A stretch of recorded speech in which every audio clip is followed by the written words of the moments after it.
Assalamualaikum warahmatullahi wabarakatuh. Perkenalkan, nama saya Resif Triskaryanti dengan NPM F1F0210127. Di sini saya akan menjelaskan materi dari kalkulus 1 untuk bab 1 mengenai limit. Nah, pada bagian 1.1 ini akan membahas mengenai limit dan kekontinuan. Nah, sebagai pengantar, fungsi fx sama dengan x pangkat 3 dikurang 1 per x min 1 itu akan terdefinisi untuk setiap x yang merupakan anggota dari R atau bilangan real, kecuali untuk x sama dengan 1. Nah, jika kita lihat pada tabel di samping, ini merupakan hasil dari fungsi fx. Nah, di mana nilai fungsi fx ini kan mendekati 3. Nah, ini dapat kita lihat hasil dari fungsi fx sama dengan x pangkat 3 min 1 per x min 1 itu akan seperti ini grafiknya, dan dia akan mendekati 3. Nah, selanjutnya makna limit secara intuitif. Kita tuliskan limit fx untuk x mendekati c sama dengan L apabila jika x dekat ke c maka nilai fx dekat ke L. Nah, untuk limit x mendekati c untuk fx disebut limit f di c. Jadi simbol ini atau notasi ini disebut sebagai limit fx di c. Dengan bilangan L-nya itu merupakan nilai limit tersebut. Untuk contoh, sebelumnya kita memiliki limit x mendekati 1 untuk x pangkat 3 min 1 per x min 1 sama dengan 3. Jadi untuk fungsi limit ini nilainya ini. Nah, untuk jenis limit sendiri ada limit kiri dan juga limit kanan.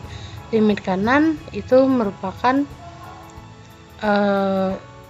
bisa kita notasikan seperti ini. Jadi limit fx mendekati c positif untuk fx sama dengan L.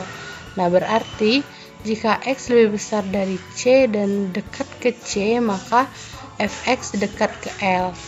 Nah, sedangkan limit kiri itu bisa dinotasikan sebagai berikut, di mana limit x mendekati c negatif untuk fx sama dengan L, berarti jika x-nya lebih kecil dari c dan dekat ke c maka fx-nya dekat ke L.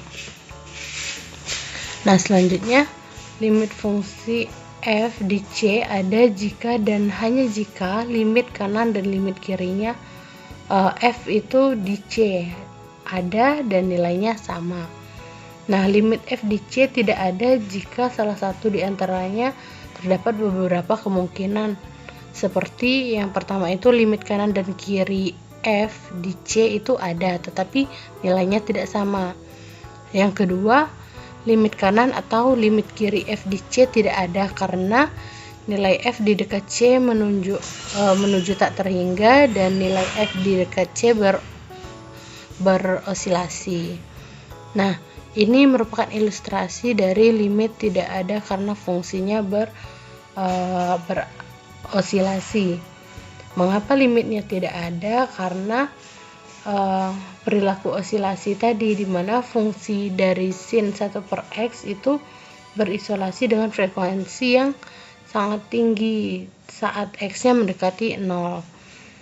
Sebagai contoh, pada nilai x sama dengan 0,01 dan seterusnya, dan nilai 1 per x itu akan sangat besar, dan untuk sin 1 per x akan terus berisolasi antara min 1 dan 1. Nah, karena osilasi ini terjadi tanpa henti dan tanpa batas, maka tidak ada satu nilai tertentu yang bisa dicapai oleh sin 1 per x saat x-nya mendekati 0. Oleh karena itu, kita bilang bahwa limitnya itu tidak ada.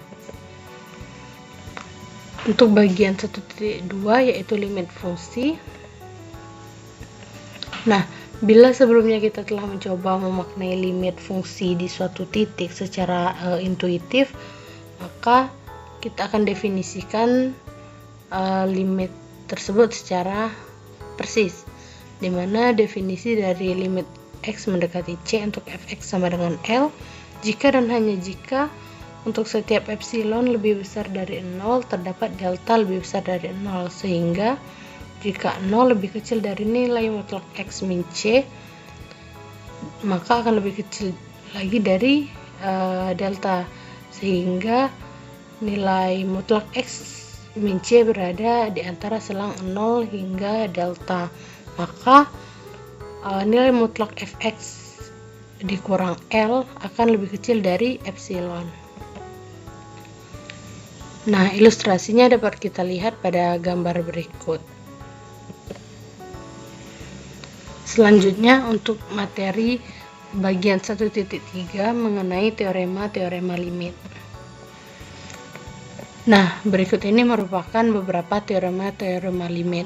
Misalkan K merupakan konstanta dan N merupakan anggota dari N, F dan G merupakan fungsi yang mempunyai limit di C, maka yang pertama, limit x mendekati c untuk k akan sama dengan k. Yang kedua, limit x mendekati c untuk x akan sama dengan c. Limit kfx di c akan sama dengan limit kfx di c. Dan limit fx plus minus gx di c akan sama dengan limit fx di c plus minus limit gx di c. Yang kelima, limit x mendekati c untuk fx dikali gx akan sama dengan limit x mendekati c untuk fx dikali limit x mendekati c untuk gx. Yang keenam, limit x mendekati c fx per gx akan sama dengan limit fx di c dibagi limit gx di c, dengan catatan limit gx itu tidak boleh sama dengan 0.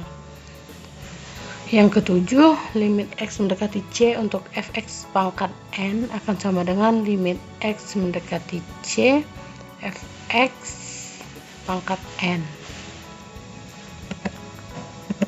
Yang kedelapan, limit x mendekati c untuk akar n fx akan sama dengan akar n dari limit x mendekati c fx, asalkan limit x mendekati c fx itu lebih besar dari 0 untuk n genap.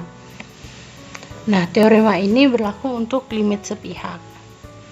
Contoh, diketahui limit x mendekati 1 fx sama dengan 3 dan limit x mendekati 1 untuk gx sama dengan 8.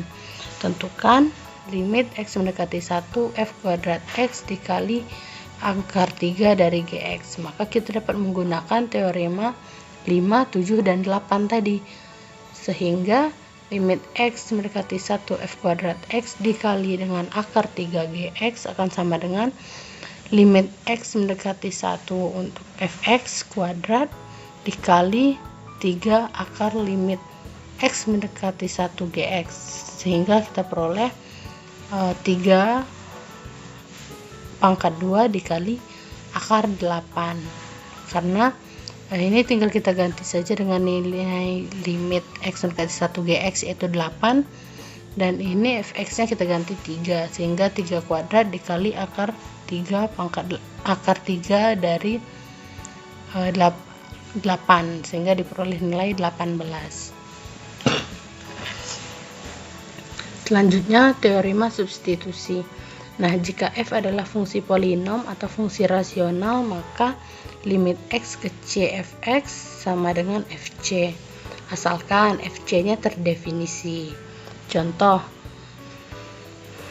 limit x mendekati 1 untuk 2x pangkat 3 ditambah 5x min 7 akan sama dengan 2 dikali 1 pangkat 3 ditambah 5 dikali 1 dikurang 7 sama dengan 0. Yang kedua, limit X mendekati 1 untuk X kuadrat plus 2 per X plus 1 sama dengan 2 pangkat 2 ditambah 2 dibagi 2 plus 1 sama dengan 6 per 3 sama dengan 2. Selanjutnya ada yang namanya teorema Apit. Nah, misalkan f, g, dan h merupakan fungsi yang memenuhi fx lebih kecil sama dengan gx lebih kecil sama dengan hx untuk x-nya di sekitar C, jika limit x mendekati c fx sama dengan limit x mendekati c hx sama dengan L, maka limit x mendekati c untuk gx akan sama dengan L. Teorema Apit ini berlaku untuk limit sepihak, sama seperti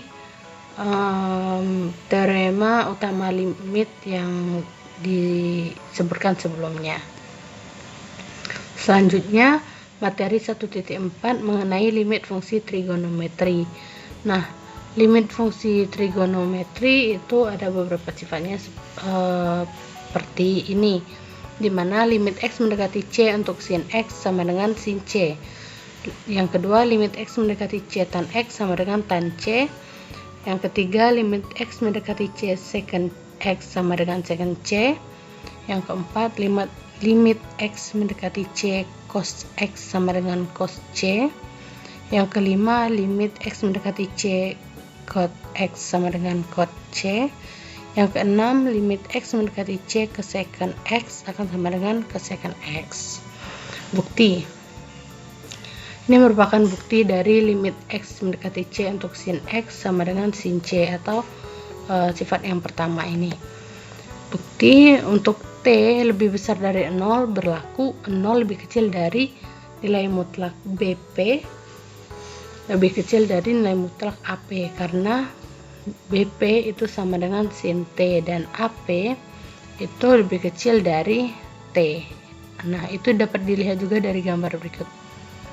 Nah, maka 0 itu akan lebih kecil dari sin T, lebih kecil dari T. Dengan teorema Apit, limit X mendekati 0 positif atau limit kanan dari sin T sama dengan 0. Serupa dengan limit X mendekati 0 pangkat negatif ke kiri, sin T sama dengan 0. Jadi, limit X mendekati 0, sin T akan sama dengan 0. Nah, ada juga limit trigonometri khusus. Yang pertama, untuk limit T mendekati 0, sin T per T sama dengan 1. Yang kedua, limit T mendekati 1 untuk 1 min cos T per T sama dengan 0.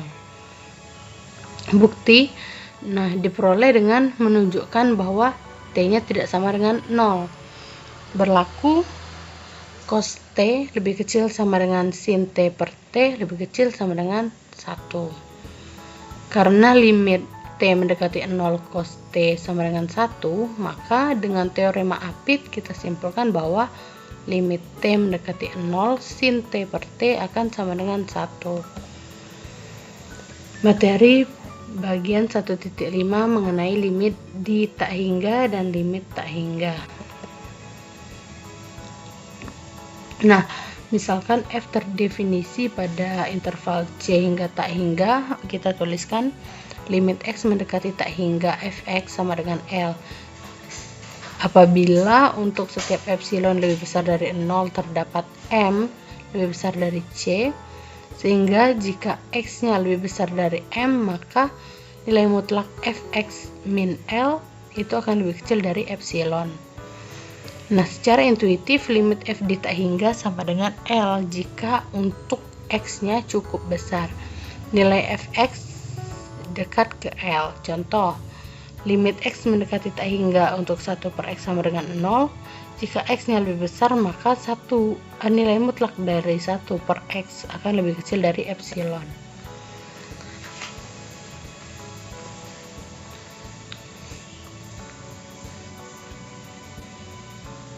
Nah, misalkan f terdefinisi pada min tak hingga D, maka kita tuliskan limit x mendekati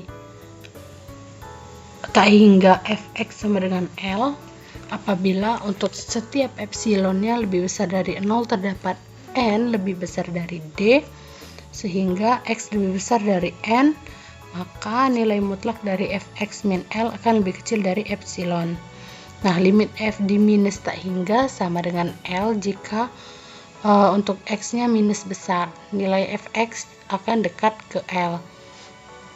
Contohnya, limit x min hingga min tak hingga untuk 1 per x sama dengan 0. Jika x-nya lebih besar, maka nilai mutlak dari 1 per x akan lebih kecil dari epsilon. Nah, catatan, selain teorema substitusi, teorema limit dan teorema Apet berlaku juga untuk limit di tak hingga. Sebagai contoh, limit x mendekati tak hingga untuk x min 1 per x plus 1 akan sama dengan limit x mendekati tak hingga untuk 1 min 1 per x dibagi 1 plus 1 per x, sama dengan limit x mendekati tak hingga untuk 1 min 1 per x dibagi limit x ke tak hingga untuk 1 plus 1 per x, sehingga diperoleh hasilnya yaitu 1 per 1 sama dengan 1. Nah, selanjutnya untuk limit tak hingga. Nah, kita tinjau fungsi fx sama dengan 1 per x dengan x-nya itu tidak sama dengan 0. Apa yang terjadi di dekat x sama dengan 0? Nah, berapakah nilai limit f di 0 jika limitnya ada? Nah, misalkan f itu terdefinisi di sekitar x sama dengan c. Kita tuliskan limit x mendekati c positif atau limit ke kanan untuk fx akan sama dengan positif tak hingga. Apabila untuk setiap m-nya lebih besar dari 0 terdapat delta lebih besar dari 0, sehingga jika 0-nya lebih kecil dari x min c lebih kecil dari delta, maka fx-nya lebih besar dari m. Nah, misalkan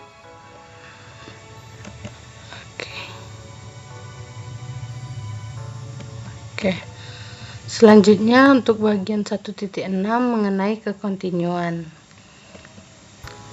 Nah, misalkan f terdefinisi di sekitar c, termasuk di c. Nah, fungsi f itu dikatakan kontinu di c apabila limit x mendekati c fx sama dengan fc, yakni untuk setiap epsilon lebih besar dari 0 terdapat delta lebih besar dari 0, sehingga jika nilai mutlak x min c lebih kecil dari delta, maka nilai mutlak fx min fc akan lebih kecil dari epsilon. Nah, fungsi f dikatakan kontinu pada a, b apabila f kontinu di setiap titik c yang merupakan anggota dari interval a, b. Selanjutnya, keluarga fungsi kontinu. Yang pertama yaitu fungsi polinom kontinu di setiap titik pada R. Demikian juga fungsi rasional kontinu di setiap titik pada daerah asalnya. Nah, ini kita bisa mengingat teorema substitusi. Yang kedua, fungsi nilai mutlak fx sama dengan nilai mutlak x kontinu pada R. Yang ketiga, fungsi akar fx sama dengan akar x kontinu pada 0 hingga tak hingga. Fungsi ini kontinu kanan di c sama dengan 0. Yang keempat, fungsi fx sama dengan sin x dan gx sama dengan cos x kontinu pada R. Nah, teorema yang pertama, jika f dan g itu kontinu di c dan k-nya konstanta, maka kf dan f plus g, f min g, f dikali g, f per g, f pangkat n, dan akar n f dan kontinu di c. Nah, jika limit X mendekati C untuk Gx sama dengan L dan F-nya kontinu di L, maka limit X mendekati C untuk F fungsi Fx Gx sama dengan fungsi L. Jika G-nya kontinu di C dan F-nya kontinu di GC, maka komposisi F dengan G kontinu di C. Nah, selanjutnya fungsi kontinu pada selang tutup. Nah, fungsi F dikatakan kontinu pada interval A, B apabila F-nya kontinu pada interval A, B. Nah, kontinu kanan di titik A dan kontinu kiri di titik B. Contohnya, Fx sama dengan X pangkat 3 dikurang X pangkat 2 plus 1 kontinu pada interval min 1 hingga 2. Nah, grafik fungsi F yang kontinu pada selang tutup A, B tidak terputus dari titik A, FA ke B, FB. Nah, adapun teorema nilai antara, di mana jika F-nya kontinu pada interval A, B dan FA lebih kecil dari 0 dan FB-nya lebih besar dari 0 ataupun sebaliknya, di mana FA-nya lebih besar dari 0 dan FB-nya yang lebih kecil dari 0, maka terdapat C anggota dari A, B sehingga FC-nya sama dengan 0. Contohnya, untuk Fx sama dengan X pangkat 3 min X pangkat 2 ditambah 1 kontinu pada min 1,2. Nah, untuk F min 1 nya akan sama dengan min 1 dan F2 sama dengan 5. Menurut teorema nilai antara, maka di mana terdapat C yang merupakan anggota dari interval ini tadi, yaitu min 1 dan 2, sehingga FC akan sama dengan C3 dikurang C2 plus C pangkat 3 dikurang C pangkat 2 ditambah 1 sama dengan 0. Yakni F-nya akan memiliki akar pada interval min 1 hingga 2. Nah, ini merupakan ilustrasi dari teorema nilai antara. Baiklah, mungkin itu saja yang bisa saya jelaskan untuk materi dari bab 1, yaitu limit. Saya ucapkan terima kasih. Wabillahi taufiq wal hidayah. Assalamualaikum warahmatullahi wabarakatuh.